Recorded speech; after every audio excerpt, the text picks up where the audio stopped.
Hi golden family, எல்லாரும் எப்படி இருக்கீங்க? இன்னைக்கு நம்ம நிறைய பேர் நம்ம ஒன் டைம் டெபாசிட் ஸ்கீம்ல இப்ப இன்வெஸ்ட்மெண்ட் பண்ணிருக்கோம். என்ன காரணம்னா கோல்ட் ரேட் ஜாஸ்தியா இருக்கிறதுனால சிட் ஸ்கீம்ல நம்ம எக்ஸ்பெக்ட் பண்ற அளவு கிராம்ஸ் வரல. சோ நமக்கு இருக்கிற ஒரே ஆப்ஷன் பாத்தீங்கன்னா ஒன் டைம் டெபாசிட் ஸ்கீம் தான். இதுல ஜிஎஸ்டி எப்படி கால்குலேட் பண்றாங்க அப்படின்றத நீங்க கவனிச்சிருக்கீங்களா? ஏன்னா இப்ப நிறைய ஷாப்ல என்ன பண்றாங்கன்னா ரெண்டு வகையா ஜிஎஸ்டி கால்குலேஷன் பண்றாங்க. ஒரு சில ஷாப்ஸ்ல எப்படின்னா நம்ம பிக்ஸ் பண்ற கோல்டு ரேட்டுக்கான ஜிஎஸ்டி கால்குலேஷன் பண்றாங்க. இன்னும் சில ஷாப்ஸ்ல எப்படின்னா நம்ம 11 மந்த்ஸ் கழிச்சு பர்ச்சேஸ் பண்றோம்ல அந்த கோல்டு ரேட்டுக்கான ஜிஎஸ்டி கால்குலேஷன் பண்றாங்க. இப்படி பண்ணும்போது நமக்கு நிறையவே லாஸ் இருக்கு. இதுல அதனுடைய கால்குலேஷனை இந்த வீடியோல பார்க்கலாம். நான் இப்ப 10 ஜுவல்லரி ஷாப் எடுத்திருக்கேன். இந்த வீடியோல 5 ஜுவல்லரி ஷாப்னுடைய ஜிஎஸ்டி கால்குலேஷன் டீடைல்ஸ் எல்லாமே நம்ம பார்க்க போறோம். அதுல உங்களுடைய ஜுவல்லரி ஷாப் இருக்கா அப்படின்றத நீங்க மறக்காம கமெண்ட் செக்ஷன்ல சொல்லுங்க. ஒருவேளை நீங்க போட்டிருக்கிற ஜுவல்லரி ஷாப்ல ஜிஎஸ்டி கால்குலேஷன் 11 மந்த்ஸ்க்கு அப்புறம் இருந்ததுன்னா நீங்க இனிமே அந்த ஷாப்லாம் அவாய்ட் பண்றதுக்கும் இந்த வீடியோ கண்டிப்பா யூஸ்ஃபுல்லா இருக்கும். இந்த வீடியோ ஒரு அவேர்னஸ் வீடியோவா எடுத்துட்டு எந்த ஒரு இடத்தையும் ஸ்கிப் பண்ணாம பாருங்க. வாங்க வீடியோக்குள்ள போலாம். ஃபர்ஸ்ட் ஒன் டைம் டெபாசிட் ஸ்கீம்னுடைய முக்கியமான அட்வான்டேஜ் என்னன்னா கோல்ட் ரேட் ஃபிக்ஸ் ஆயிடுது. நம்ம ஃபிக்ஸ் பண்ற அன்னைக்கான ரேட்டு தான் நமக்கு 11 மாசம் கழிச்சு வரும்.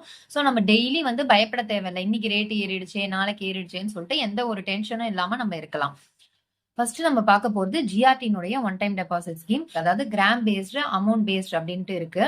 நமக்கு எப்பவுமே கிராம் பேஸ்டு தான் லாபம். ஏன்னா டெய்லி ரேட் ஏறிட்டே இருக்கிறதுனால இவங்க கிராம் பேஸ்ட்ல எப்படி கொடுக்குறாங்கன்னா 50% தான் வேஸ்டேஜ் ஃப்ரீ தராங்க.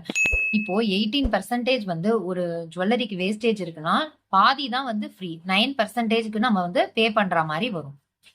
இங்க மினிமம் 25,000ல இருந்து நம்ம டெபாசிட் பண்ணிக்கலாம். 10வது மாசத்துல இருந்தே இவங்களோட ஸ்கீம்ல நம்ம வேஸ்டேஜ் இல்லாம வாங்கிக்க முடியும். அதாவது 50% மட்டும் கொடுத்து வாங்கிக்க முடியும். அமௌண்டா இருந்தா 100% வேஸ்டேஜ் ஃப்ரீயா வாங்கிக்க முடியும். கிஃப்ட்ஸும் நமக்கு தராங்க. ஜிஎஸ்டி இவங்க எப்படி கால்குலேஷன் பண்றாங்கன்னா நீங்க ஒரு ரேட் பிக்ஸ் பண்ணிட்டு வரீங்கல்ல அந்த ரேட்டுக்கான ஜிஎஸ்டி தான் வருது. சோ இவங்க கரெக்டான மெத்தட்ல தான் நமக்கு ஜிஎஸ்டி போடுறாங்க. அடுத்ததான் நம்ம பார்க்க போறது லலிதா ஜுவல்லரினுடைய ஒன் டைம் ஸ்கீம். இந்த லலிதா ஜுவல்லரினுடைய ஒன் டைம் ஸ்கீமுக்கு நம்ம தனியாவே ஒரு வீடியோ போட்டிருக்கோம். அதுல என்னென்ன டிசைன் என்னென்ன கலெக்ஷன்ஸ்க்கு எவ்வளவு வேஸ்டேஜ் எத்தனை மாசத்துல வாங்கிக்க முடியும் அப்படின்ற எல்லா டீடைலுமே இருக்கு. அதை பார்க்காதவங்களுக்கு அதனுடைய லிங்க் உங்களுக்கு ஐகார்ட்லயும் டிஸ்கிரிப்ஷன்லயும் தரேன். இப்ப லலிதா ஜுவல்லரியை பொறுத்த வரைக்கும் நம்ம 11 மாசம் வெயிட் பண்ணா 100% வேஸ்டேஜ் ஃப்ரீ. அதாவது ஆன்டிக் உட்பட எந்த நகை வேணாலும் நம்ம எடுத்துக்கலாம். இங்க மினிமம் 10,000 ரூபாய் நம்ம டெபாசிட் பண்ணிக்க முடியும். 5 மாசம் தான் இவங்களோட லாக்இன் பீரியட். இப்ப இவங்க வேஸ்டேஜ் எல்லாமே ஸ்லாஷ் பண்ணிருக்காங்க. அதனால நம்ம ஒரு 6 மாசத்துக்கு அப்புறமே நமக்கு பிடிச்ச ஜுவல்லரி எல்லாமே நம்ம வாங்கிக்கிறதுக்கான வாய்ப்புகள் அதிகமா இருக்கு.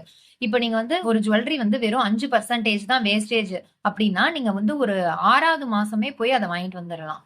அந்த மாதிரி ஆப்ஷன்லாம் இப்ப இருக்குதுல. இங்கேயும் ஜிஎஸ்டி நம்ம என்னைக்கு ரேட் பிக்ஸ் பண்றோமோ அந்த ரேட்டுக்கான ஜிஎஸ்டி தான் போடுறாங்க. மூணாவதா நம்ம பார்க்க போறது போத்தீஸ் வர்ண மஹால்னுடைய ஒன் டைம் டெபாசிட் ஸ்கீம். இது 20% வேஸ்டேஜ் ஃப்ரீ கொடுக்குறாங்க. 11 மாசம் நம்ம வெயிட் பண்ணா மினிமம் 25,000 ரூபாய் நம்ம டெபாசிட் பண்ணிக்கலாம். மேக்சிமம் 2 லட்சம் ரூபாய். 6 மாசம் முடிஞ்ச அப்புறம் நம்ம ஒருவேளை ஜுவல்லரி வாங்கணும்னா 50% வேஸ்டேஜ் ஃப்ரீ. 7ஆம் மாசம்னா 60%. இந்த மாதிரி இவங்க கொடுக்குறாங்க. நீங்க என்னைக்கு ரேட் பிக்ஸ் பண்றீங்களோ அந்த ரேட்டுக்கான ஜிஎஸ்டி தான் போடுறாங்க. ஃபோர்த்தா நம்ம பார்க்க போறது பீமா ஜுவல்லர்ஸ்.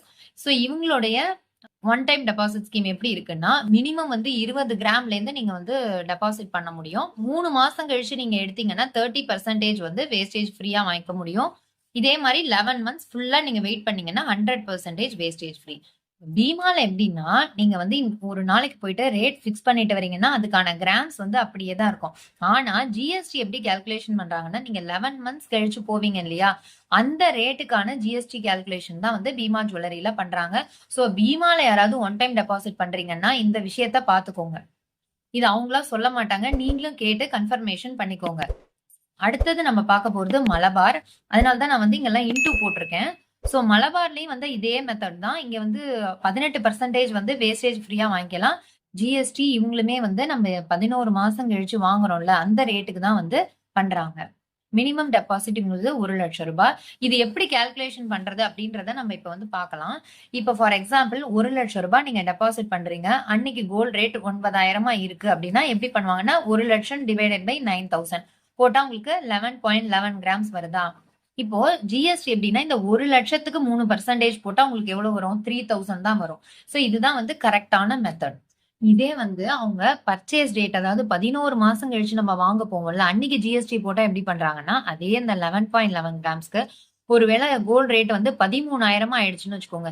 இப்பதான் ரேட் டெய்லி ஏறிட்டு இருக்கே. 13,000 ஆயிடுச்சுன்னா, நமக்கு இதுவே ரூ. 1,44,430 வந்துரும். அன்னைக்கான ஜிஎஸ்டி போடுவாங்க. ஏன்னா வேஸ்டேஜ் தான் நமக்கு ஃப்ரீ குடுத்துடுறாங்கல்ல. அப்ப வந்து உங்களுக்கு ரூ. 4,333. இப்ப டிஃபரன்ஸ் பாத்தீங்கன்னா ரூ. 1,00,000க்கு ரூ. 1,333. சோ இப்படியே பாத்தீங்கன்னா, நீங்க வந்து 6,00,000, 7,00,000 எவ்வளோ டெபாசிட் பண்றீங்களோ, அவ்வளோ வந்து ரேட் உங்களுக்கு டிஃபரன்ஸ் வரும். சோ இந்த விஷயத்தையும் நீங்க வந்து கண்டிப்பா மைண்ட்ல வச்சுக்கோங்க. கேட்டுக்கோங்க கடையில வந்து. ஜிஎஸ்டி எப்படி நீங்க கால்குலேஷன் பண்ணுவீங்க அப்படின்றது தெரியாம வந்து தயவு செஞ்சு இந்த ஸ்கீம்ஸ்ல இதெல்லாம் ஜாயின் பண்ணாதீங்க. அடுத்த வீடியோல இன்னொரு பார்ட் 2ல வந்து வேற என்னென்ன ஷாப்ல ஒன் டைம் டெபாசிட் ஸ்கீம் பெஸ்ட்டா இருக்கு அப்படின்றதையும் நம்ம பார்க்கலாம். ஓகே வியூவர்ஸ், இந்த வீடியோ கண்டிப்பா உங்களுக்கு யூஸ்ஃபுல்லா இருக்கும் அப்படின்னு நினைச்சீங்கன்னா மறக்காம ஒரு லைக் பண்ணி, ஷேர் பண்ணி, சப்ஸ்கிரைபும் பண்ணுங்க. தேங்க் யூ ஃபார் வாட்சிங்.